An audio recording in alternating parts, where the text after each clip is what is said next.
Hi, I'm Ryan with Publicity, and we are coming to you from our offices at Contra Studios in Midtown Manhattan, and we are in conversation with Joanna Krupa of Real Housewives of Miami.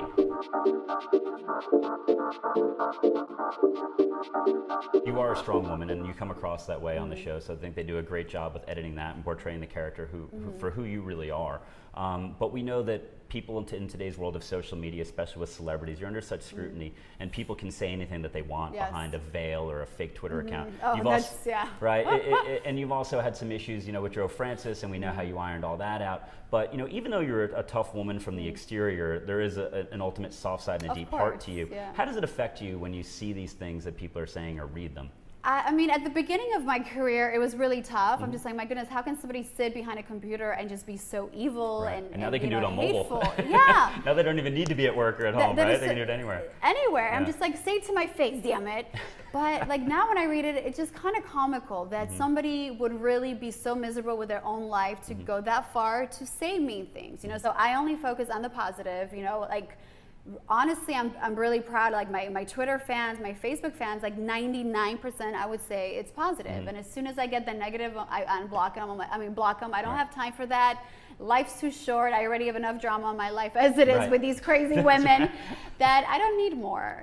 Life's too short, and sometimes I do make a comment back, or like I retweet it with a quote like, "Oh, my fans, what do you think of this little comment?" And then you let them gang up on the person. Oh, that's great. I love that. But I think that's the best way. Like, oh yeah, you're gonna talk. Let's bring it on. But one recently said something. Oh, I'm like really trying to like Joanna. I just can't. And I'm like, well, you don't have to like me. My life's not gonna change. But she's like, well, I'm trying with a smiley face. And then now we're like, big.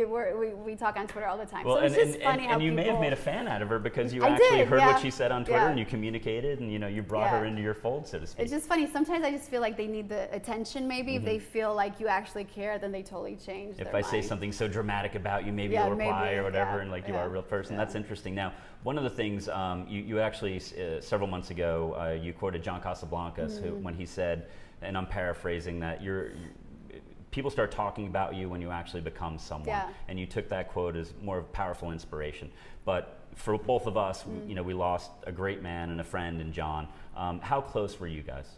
I was very close with John Casablanca. Actually, Roman that was like his dad, like his second dad. He was like his godfather. So Roman, over the years, actually, became very close. Roman was in the Look of the Year for Elite Model, so that's how we met John Casablanca, and they've been the best of friends. And I met him a few years ago, and he came to visit because he lived in Brazil. So the sweetest guy, the most humble guy, so handsome. And actually, before he passed away, all the supermodels that he discovered sent him a little video message thanking him for everything that he's done for them in their life, which I thought so it's yourself, it's Cindy, it's all the big girls, Linda, Amber, I'm sure, and Shalom, all the people through the career. Incredible. Wow, I mean, love to just be able to see that. I know, right? I mean, I'm surprised that he didn't release it, but he was a very private person, but it would have been nice to show such an honor for such a man that did so much in his career. And not just professionally, and I said this in a prior interview when we were interviewing a model, and